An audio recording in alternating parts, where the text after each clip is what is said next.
Hey everyone, it's Ben Hardy here, and in today's going to be comparing the Toyota Sequoia TRD Pro to the Ford Expedition Timberline. Before we get in this video though, a huge shout out and thank you to the Larry Miller Ford Lincoln here in Provo, Utah for giving me some time with the Expedition to make this comparison possible. I'm going to include a link to their inventory in the description down below so you can check out what they have currently. If you have any questions or need any help, just ask for John Jenks. And then on a side note, if you want to save time and money, the next time you purchase a car, link to my car buying guide in the description down below. Let's get into it.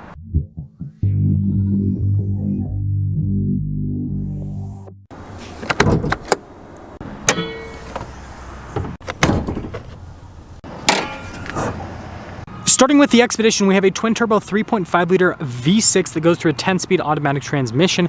Fuel economy is 15 around town, and then 19 on the highway with power outputs being 440 horsepower and then 510 pound-feet of torque. Now with the Sequoia, we have a hybrid twin-turbo 3.5-liter V6 that also goes through a 10-speed automatic transmission. Fuel economy with this is 19 around town and then 22 on the highway with power outputs being 437 horsepower and then 583 pound-feet of torque. Now before we go over the front ends, I do want to mention if you want to see more videos just like this, then I recommend you subscribe because I post content every single day. So starting with the Expedition, you've got the Timberline colors of the Expedition, which is kind of like that copper color, and of course we have the new Expedition style headlights as well, which I think looks fantastic. Darker Ford logo with a camera there at the bottom, and then you guys can see the fog lights just in that area right there. And then we do have skid plate protection underneath in kind of like Raptor style where it looks really aggressive, and yes, we do have tow hooks. We also have 10.6 inches of ground clearance. Now contrasting that with the Sequoia, you guys can see that that has bright accenting. This thing is just bright in your face. You've got the cool like TRD Pro badge there on the side. I really like the style of headlights here on the new Sequoia. And then you guys can see with the front grille, notice you got the chunky Toyota logo. And we actually have marker lights just like an F-150 Raptor and a light bar below the Toyota logo. Fog lights here at the bottom.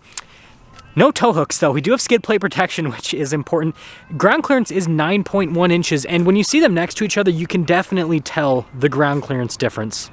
Now when it comes to tire and wheel setup, they both have 32-inch tall tires and they both have 18-inch wheels. However, the Expedition just has normal run-of-the-mill Ford wheels, which isn't a bad thing. They still look good, but the Toyota has BBS forged wheels, which I think looks significantly more aggressive. And then when it comes to tread pattern, you guys can see that both of the tires are equally as aggressive, I'd have to say.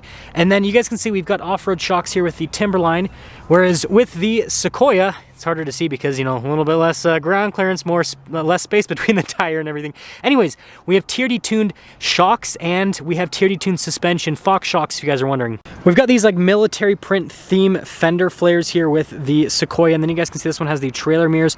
We also have fixed side steps as well. And then guess what? Timberline, same thing. Doesn't have funky looking trailer mirrors though. That's a little bit more normal. And then notice with the Sequoia, everything's like blacked out on the side, whereas with the Timberline, you've got some chrome trim. And then notice they both have like roof rail systems there at the top. Now taking a look at the key fobs, functionality is the same. Even though you don't see a remote start function on the Toyota key fob, you just spam the lock button a few times and that's what will do the remote start. Now popping into the rears, I first want to mention payload capacity. With the Sequoia, it's 1,315 pounds. With the Expedition, it's 1,677 pounds. Now, I do want to say that the Sequoia is probably going to take an L when it comes to the cargo area here in the back. You guys can see the floor down here is lower. They do have this shelf where you can move it to kind of make the floor more even. But yeah, then it's raised here. And then you also have a hump there in the center as well. And so overall, I mean, it works, but it's just less usable when you compare it to the Expedition, which, as you can see, has a flat loading floor here in the back. This still has like a shelf system that you can raise. That's what this is for. But when you have the seat folded down, you can see it's just simply flat. So a little bit more user-friendly with the Expedition. Then also you guys can see the controls to lower the seats. With the third row, you can raise and lower them. And we'll actually close this up.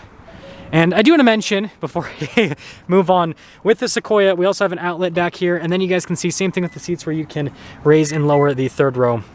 Now, before we go over the back ends, I do want to mention, when equipped properly, both of these SUVs can tow right around 9,000 pounds. Now, with the Sequoia, I love this new styling here, especially like the taillights. And then, of course, you got the Sequoia badge right there, all blacked out. And then we've got the two little TRD Pro exhaust tips. Now, with the Expedition Timberline, it's more normal Expedition here on the back end. But notice with the letters, they've got some of that like copper color around them with the Timberline badge. And this is where things get interesting because, you know, I think they both look good, but just kind of in different ways. Let me know which styling you like more though. And then popping inside of the Sequoia. So first off, look at this door panel here. You guys can see you got the cool red stitching. We actually have a sunshade here for the rear passengers, and I think overall pretty cool design. And then the seats, also really cool stitching, military print theme design, and got those side steps, which we can use to pop in. Legroom back here is great. Also headroom as well. Notice you got a little storage pocket, some cup holders. We do have our climate controls for the rear, and then some outlets as well. Now, as for the third row, I'm not going to pop back there for this video, but it is more cramped compared to the Expedition. Your legs are kind of like put farther up in the third row again, because the loading floor back there is just higher. Now, popping over to the Expedition, you guys can see we've got, again, like the copper stitching here. Pretty interesting looking door panel overall. And then looking at the seats, again, that stitching theme continues. Notice perforated in the center. Got a side step, which helps out with getting in. Legroom back here is great. And also headroom as well. Notice cup holders, heated seats in the back, climate controls, all that fun stuff. Now the third row back here, definitely a lot more usable. Headroom's pretty equal between both of them. It's just the legroom aspect where the loading floor back there is lower, so like you can more comfortably fit an adult in the back. And now popping to the front of Le Sequoia, you guys can see the red stitching that goes across, which looks pretty cool. We've got all of our window controls here with our door lock and unlock, and then we've got our power folding mirror function and a mirror adjustment. We also have memory seats.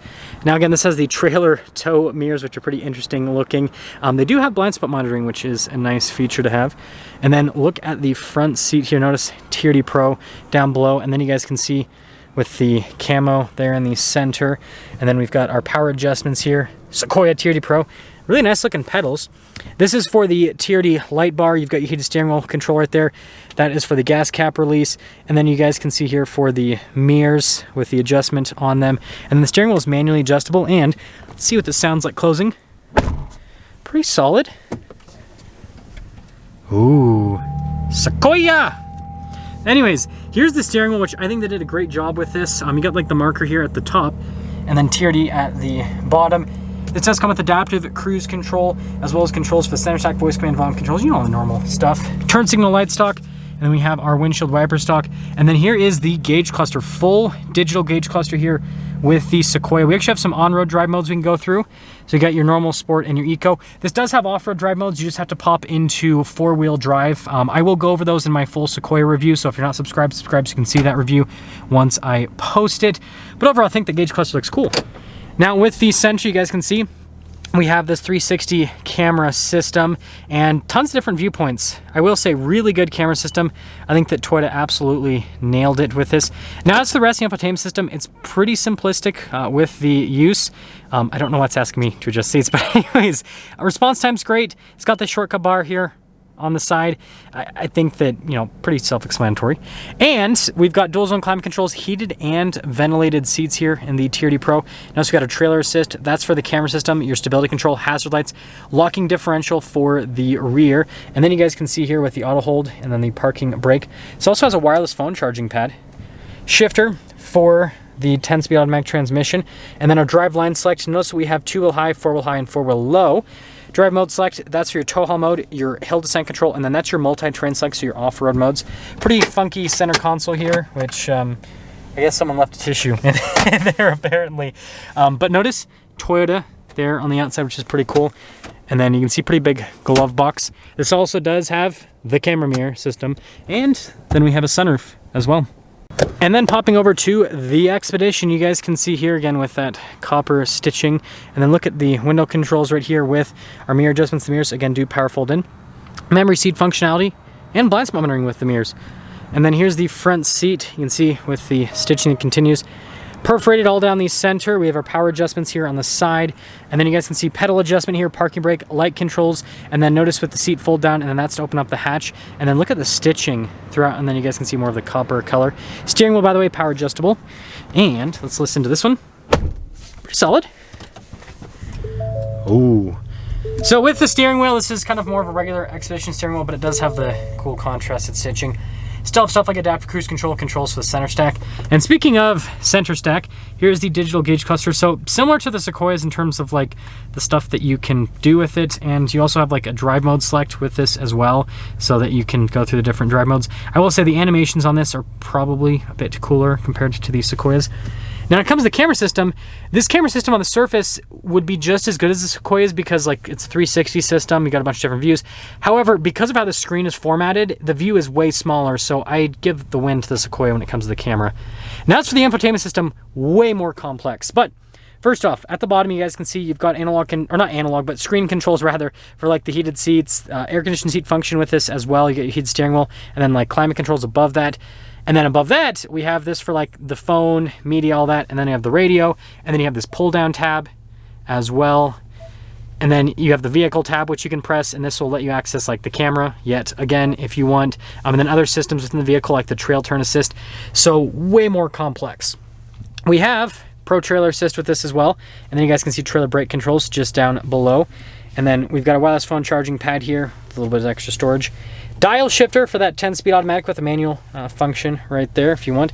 And then you guys can see with the lock in the rear, and then this is the plus and minus for the manual. Couple cup holders, and then your drive mode select.